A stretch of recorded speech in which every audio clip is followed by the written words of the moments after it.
মদিনার ফজিলত সমূহ। ঈমান মদিনায় ফিরে আসবে যেমন সাপ তার গর্তে ফিরে আসে। বুখারী 1750। আবু হুরায়রা রাদিয়াল্লাহু আনহু। মদিনায় দাজ্জালের ত্রাস ও ভীতি প্রবেশ করতে পারবে না।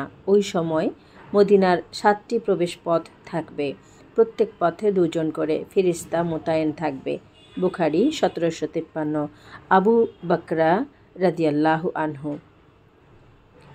মক্কা ও মদিনা ব্যতীত এমন কোনো শহর নেই যেখানে দাজ্জাল অনুপ্রবেশ করবে না।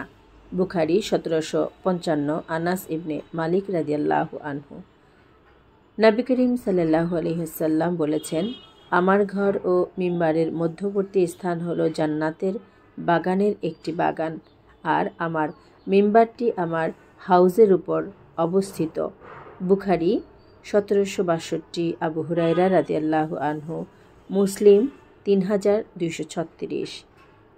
যে ব্যক্তি মদিনাবাসীদের ক্ষতি সাধনের ইচ্ছা পোষণ করবে, আল্লাহ তাআলা তাকে জাহান্নামের আগুনে এমনভাবে বিগলিত করবেন যেভাবে আগুনের তাপে সীসা গলে যায় অথবা লবণ পানিতে দ্রবীভূত হয়ে যায়।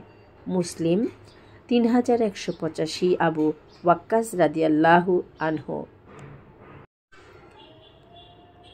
আবু হুরায়রা রাদিয়াল্লাহু আনহু বলেন, নবী সাল্লাল্লাহু আলাইহি ওয়াসাল্লাম বলেছেন, মদিনা হারাম, অতএব যে এখানে কোনো পাপে লিপ্ত হয় অথবা কোনো পাপীকে আশ্রয় দেয়, তার উপর আল্লাহ, তার ফেরেশতাগণ এবং সমগ্র মানব জাতির লানত।